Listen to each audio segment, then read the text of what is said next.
그 시인 홍수희 님이라는 분이 있으시거든요. 홍수희 님. 그 홍수희 시인의 시 가운데에 많은 공감을 주는 시가 있지만,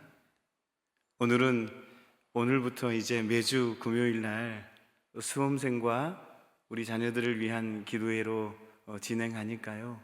오늘은 홍수희 시인의 자녀를 위한 기도라는 시를 한번 낭독해 보겠습니다. 잘 들리신가요? 제가 우리 강단에 서면 스피커가 또 날씨에 따라서 안 들리기도, 잘 조절이 안 되기도 하고요.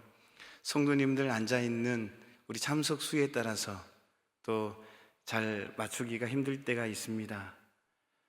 그리고 가장 잘 들리는 장소는 가장 앞자리, 사각지대가 있습니다. 스피커의 사각지대. 중간 부분이 우리 든든한 교회에 보면 사각지대입니다. 발코니 밑에는 잘 들리고 맨 앞에는 잘 들리는데 3층도 잘 들립니다. 그런데 우리 중간 부분이 애매하게 잘 안 들릴 때가 있습니다.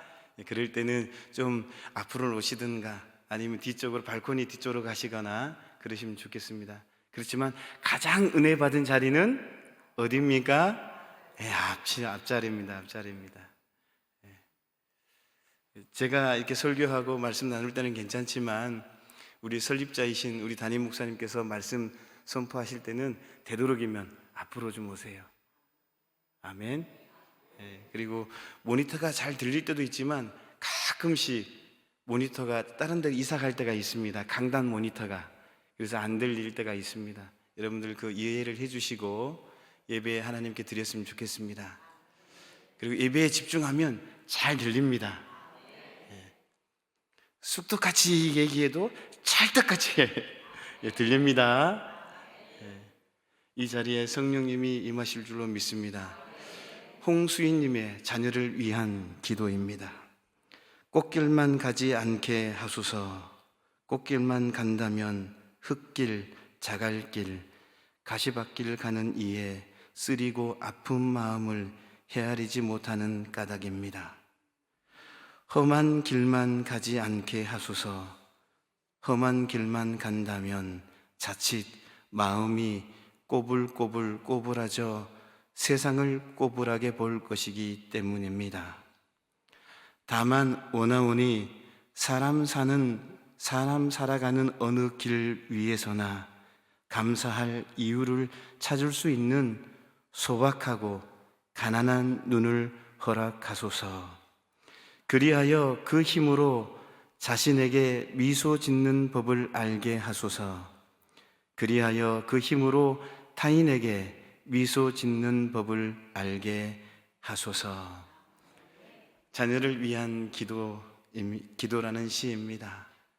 우리 사랑하는 우리 자녀분들이 정말 우리 교회에서나 또 세상 가운데에서나 학교에서나 아주 건강하게 맑게 믿음 안에서 자랐으면 좋겠습니다.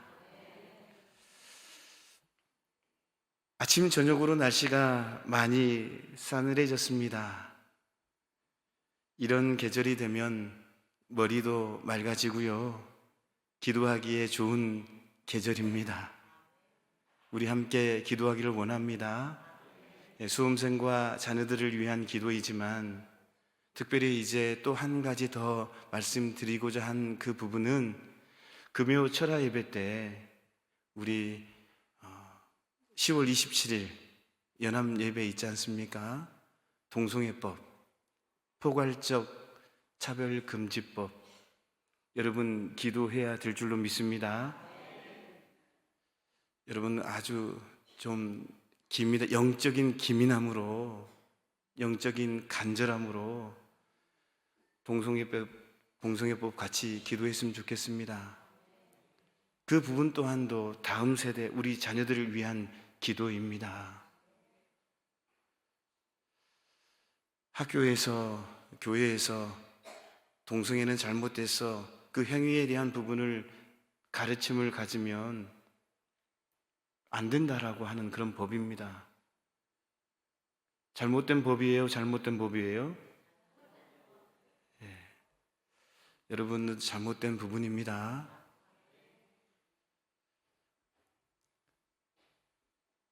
우리의 자녀들이 정말 잘못된 부분들은 가르침을 받고 건강하게 자라야 되지 않겠습니까?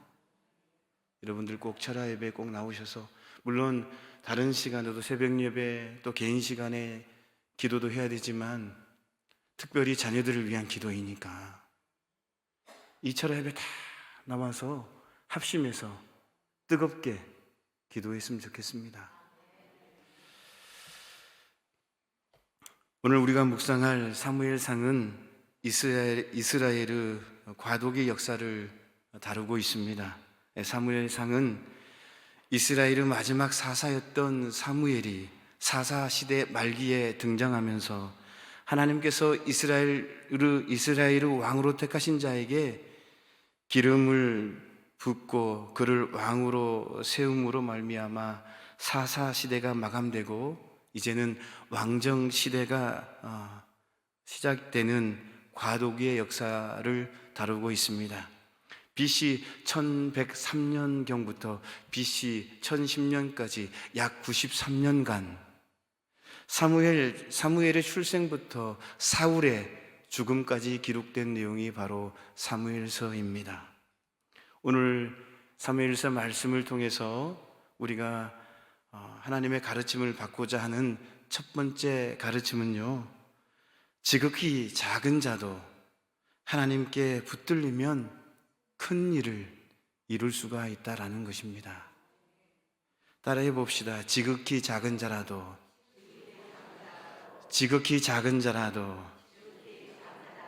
하나님께 붙들리면 큰 일을 이룰 수가 있습니다. 믿습니까? 오늘 본문 1절 말씀을 보면 사무엘상이 시작할 때에 그때 당시에 이스라엘의 종교와 정치의 중심지라고 할 수 있는 실로라든가 혹은 유서 깊은 베델, 헤브론, 세겜에 거주하던 사람에서 시작할 법도 한데 에브라임 산지 라마다임 소빔이라고 하는 아주 낯설고 생소한 곳에서 시작한다라는 것입니다. 그것도 이름도 생소한 엘가나와 그의 가족, 특히 그의 아들 사무엘이라는 인물의 출생과 관련된 이야기들로 시작하고 있습니다. 그런 의미에서 우리는 사무엘의 아버지 엘가나를 주목해 볼 필요가 있습니다. 사무엘상에는 구체적인 언급이 없으나 역대기 6장의 기록에 의하면 엘가나는 레위인이었습니다. 여러분, 레위인이 하는 일이 무엇입니까? 어떤 일을 합니까? 레위인들은 우리가 잘 알다시피 성소에서 제사장을 도와 하나님을 경배하고 하나님을 찬양하고 하나님을 섬기는 일을 하는 사람들이 바로 레위인들이었습니다. 그런데요, 엘가나는 성막에 있는 실로에 머물지 않고 에브라임에 속한 작은 성읍 라마다임 소빔에 머물고 있었습니다.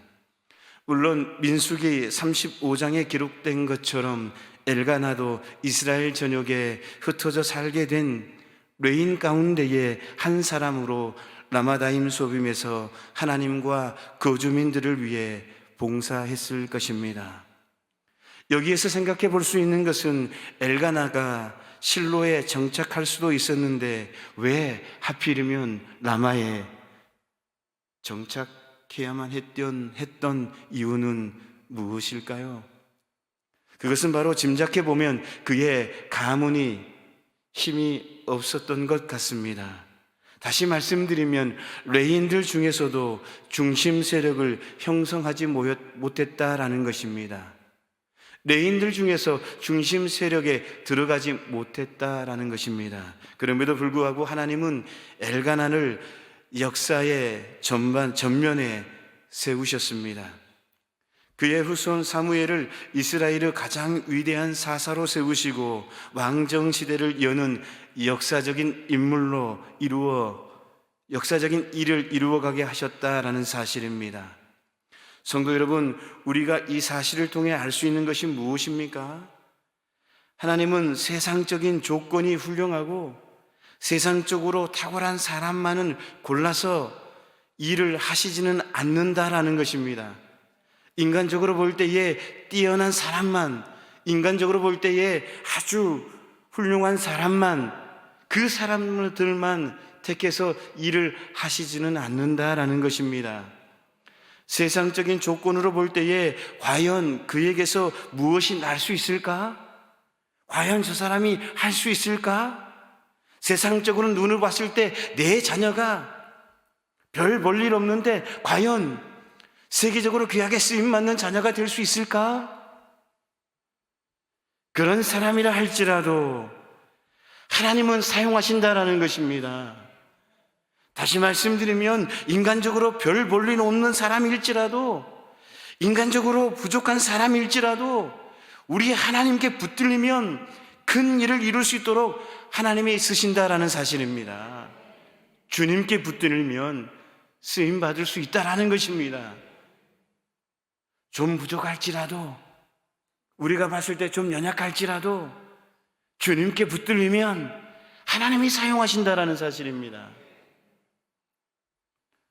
요한복음 1장 46절을 보면 예수님께서도 소리를 들었습니다. 별 볼 일 없다라고 소리를 들었습니다. 누가요? 우리 예수님이 그렇다라는 거예요. 예수님을 컨택했을 때 그 예수님을 많은 사람들이 얘기를 했다라는 거예요. 목수 아닙니까? 소리를 들었습니다. 과연 저 사람에게 선한 것이 나겠어? 나사렛에 있어서 선한 것이 날 수가 있어?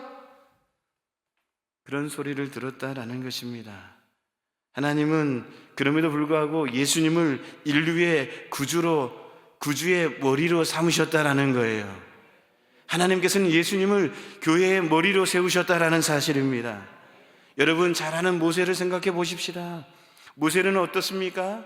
모세는 80세에 하나님께 부름을 받았던 사람 아닙니까? 80세의 연세, 그 나이, 힘없는 노인 아닙니까? 연약한 분 아닙니까?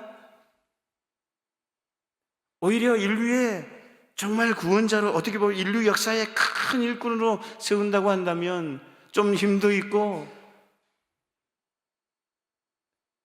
좀 더 젊은 사람을 하나님께서 부르셔야 될 텐데 80세에 그 어르신을 부르셨다라는 거예요. 또 어때요? 애굽에서 살인죄를 범한 사람 아닙니까? 살인자였습니다. 누가요? 모세가요. 살인죄를 지은 그 사람을 하나님께서 사용하셨다라는 것입니다. 모세를 통하여 이스라엘의 구원이라는 인류 역사에서 찾아보기 어려운 엄청난 일을 맡기셨다라는 거예요. 사람의 상식으로 가능한 일입니까? 불가능합니다. 불가능합니다. 하나님께서는 이스라엘 민족의 해방자로 그럼에도 불구하고 모세를 사용하셨다라는 사실입니다. 또 다윗은 어떻습니까? 우리가 잘 아는 다윗은 어때요? 하나님께서 사무엘을 통해서 부르실 때에 다윗은 부모도 인정하지 않았던 사람 아닙니까? 형제도 인정하지 않았던 사람 아닙니까? 그런 사람을 하나님께서 부르셨지 않습니까? 단지 목동에 불과했던 그 다윗을 하나님은 다윗을 들어서 이스라엘 역사상 가장 위대한 왕으로 부르셨다라는 사실입니다. 우리 예수님은 또 어떠합니까? 예수님께서 제자들을 부르실 때에 아주 미천한 어부들을 불렀지 않습니까? 그들을 통해서 한 번 설교하는 데에 3,000명이 넘는 엄청난 기적을 이루시고 교회의 초소를 그들로 통해서 이루시지 않습니까? 이것이 바로 하나님의 신비입니다. 우리 주님의 신비입니다. 하나님의 능력이며 하나님의 일하시는 방법입니다. 그래서 바울은 로마서 4장 17절에 이렇게 말을 하고 있습니다. 믿음 바 하나님은 죽은 자를 살리시고, 믿음 바 하나님은 죽은 자를 살리시며 없는 것을 있는 것으로 부르시는 이시니라. 없는 것을 있는 것으로 부르신다라고 바울은 말하지 않습니까? 하나님이 하시고자 하는 일의 시작은요, 언제나 작고 보잘것없고 유치하고 형편없어 보이기까지 합니다. 그러나 끝까지 인내하면서 우리가 기다려보면요, 마지막에는요 큰 산을 이루게 될 줄로 믿습니다. 사랑하는 성도 여러분, 사랑하는 우리 청년 여러분, 나의 존재가 작고 보잘것없어 보입니까? 우리 부모님 여러분, 내 자녀가 작고 보잘것없어 보입니까? 내 남편이 작아 보입니까? 내 아내가 작아 보입니까? 자꾸 비교하고 말입니다. 저 집 남편은 저러는데, 저 집 아내는 저러는데, 작아 보입니까? 내 자녀가 작아 보입니까? 실망하거나 좌절하지 마시기를 바랍니다. 우리 하나님은요, 작은 자들을 사용하셔서 하나님의 큰 일을 이루어 가시는 분입니다. 그러니까 좌절하지 마시길 바랍니다. 엘가나의 처지에도 불구하고, 내인 중에서도 중심에 들지 못했던 엘가나의 그 처지에도 불구하고 그의 아들 사무엘을 들어 사용하신 하나님의 섭리를 기대하시기를 바랍니다. 자신의 자리에서 묵묵히 그리고 신실하게 하나님을 섬길 때에 하나님이 함께 하시고 하나님이 도와주시고 우리 주님이 역사하게 될 줄로 믿습니다. 그때 하나님의 큰 일들은 조금씩 이루어져 갈 뿐만 아니라 저와 여러분도 크게 잘 될 줄로 믿습니다. 오늘 두 번째 가르침은요, 하나님의 자녀는 하나님의 족보에 편입된 하나님의 가족이라는 사실입니다. 보면 1절 말씀을 보면 사무엘의 계보가 간략하게 소개되어 있습니다. 여기에 보면, 이 말씀을 보면 사무엘의 아버지 엘가나는 요로함의 아들이요 엘리후의 손자요 도우의 증손이요 숲의 현손이었습니다. 이러한 사무엘의 족보는 여기 외에도 역대상 6장에도 나옵니다. 이러한 족보들을 비교해 볼 때에 사무엘이 혈통적으로 레위 자손임을 증거해 줍니다. 이러한 사무엘의 족보를 사무엘서에 처음에 기록한 이유는 말입니다, 사무엘이 이스라엘의 영적 지도자로 사역하는 데 있어서 신분적으로 잘못된 부분이 없다라는 것을 보여주기 위한 것이었습니다. 유대 사회에서 족보는 말입니다, 대단히 중요하게 여겨졌습니다. 왜냐하면 족보는 그 사람이 국민 전통의 올바른 계승자인 것을 나타내는 역할을 했기 때문입니다. 다시 말씀드리면 족보는 분명하지 않는 사람이, 확실하지 않는 사람이 제사장이나 선지자, 왕이 되는 것을 막는 데에 기여했던 것입니다. 이것은요, 과거 우리나라의 족보의 기능과도 유사합니다. 그런 의미에서 마태와 누가가 복음서의 첫머리에서 예수님의 족보를 기록한 것은 예수님의 메시아로서의 전통성을 유대인들에게 말하는 것이었습니다. 마찬가지로 사무엘의 족보가 사무엘서의 첫머리에 기록된 것은 제사장이 모두 사망한 특수한 상황에서 엘리 제사장의 후손이 아님에도 불구하고 그가 제사장직을 수행할 수 있었던 근거를 제시한 것이었습니다. 성도 여러분, 저와 여러분에게 힘을 실어주고 인정해주는 족보는 무엇입니까? 우리에게 힘이 되어주는 족보는 무엇입니까? 혹시 세상이 말하는 명문, 가문의 족보입니까? 그러나 이러한 족보는 우리 성도에게 더 이상의 자랑거리나 힘이 될 수 없다라는 것입니다. 왜냐하면 세상에서는 족보를 따져서 어떤 일에 선발하는 일도 없고요, 우리의 구원이나 하나님 나라의 일에 아무런 영향도 미치지 못하기 때문입니다.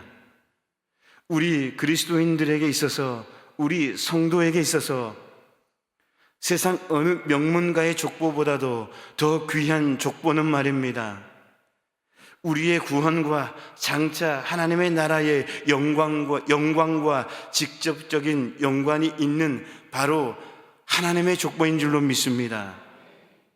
우리가 하나님께 속한 하나님의 자녀임을 보여주는 하나님의 족보인 것입니다. 예수님을 믿는 우리들은요, 이미 하나님께서 인정하시고 하나님께서 친히 기록하시는 하나님의 족보에 편입된 줄로 믿습니다. 그래서 우리는 주님 안에서 형제요, 자매라고 표현하는 것입니다. 형제님, 자녀님, 자매님, 이렇게 표현하는 것입니다. 우리는 주님 안에서 한 가족인 줄로 믿습니다. 우리 성도들은요, 하나님을 아버지로 부를 수 있는 하나님의 가족이라는 것입니다. 그래서 천사와 세상 모든 피조물들이 우리를 부러워합니다. 또한 어떻습니까? 사단과 사단의 그 하수인들은 우리를 함부로 건드릴 수가 없는 것입니다. 믿으십니까?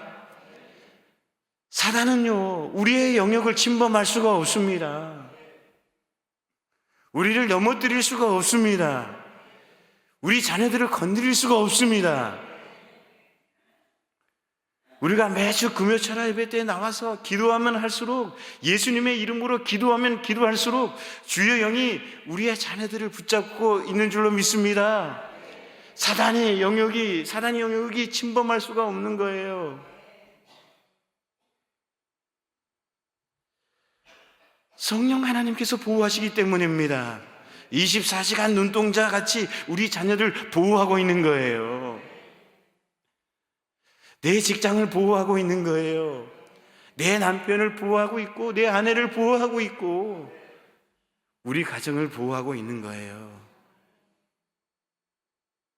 우리가 느끼지 못할 뿐이지, 지금 이 순간에도 성령 하나님은 우리를 인도하시고 보호자가 되시 주셔서 우리를 지키고 계신다라는 사실입니다. 성도 여러분, 사무엘이 가진 족보는요, 이스라엘의 지도자로서 인정받게 하는데 어려움이 없게 하였습니다. 그러나 우리가 가진 하나님의 족보는요, 우리를 이 땅의 영적 지도자로서 인정받게 할 뿐만 아니라 장차 하나님 나라의 영광까지도 보장되어 있다라는 것입니다. 여러분, 세상 것 부러워하지 마시기 바랍니다. 세상의 조건 부러워하지 마시기를 바랍니다. 장차 우리는 하나님의 영광이 있습니다. 세상의 그 무엇과도 표현할 수 없는 하나님 나라가 있는 줄로 믿습니다. 그러므로 우리는 세상 사람들처럼 출신이나 나는 어디 출신이야 라는 그런 부분들, 세상의 족보들 자랑하지 말고 하나님께서 우리에게 주신 족보로 말미암아 자부심을 가져야 될 줄로 믿습니다. 영적 지도자로서의 직무를 성실히 감당하는, 이 말씀을 믿고 이 말씀을 붙들고 오늘도 맡겨준 사명 잘 감당하는 저와 여러분 모두가 되시기를 주님의 이름으로 축원합니다. 말씀을 마무리합니다. 하나님께 붙들리면 지극히 작은 자도 큰 일을 이룰 수가 있다. 하나님의 자녀는 하나님의 족보에 편입된 하나님의 가족이다. 그래서 어떤 사단도 우리를 넘어뜨리게 할 수가 없다. 지금 이 순간에도 우리 하나님은 우리를 지키고 있다라는 오늘 말씀입니다. 이 말씀 붙들고 오늘 이 밤에 기도하기를 주님의 이름으로 축원합니다. 기도하겠습니다. 하나님 아버지, 우리 모두가, 특별히 우리 자녀가 하나님께 붙들리면 하나님께 크게 쓰임받을 수 있는 줄로 믿습니다. 세상의 그 어떤 것도 우리를 넘어뜨릴 수가 없음을 오늘 말씀으로 다시 한번 무장해 봅니다. 성령 하나님 역사하여 주옵소서. 예수님의 이름으로 기도하옵나이다. 아멘.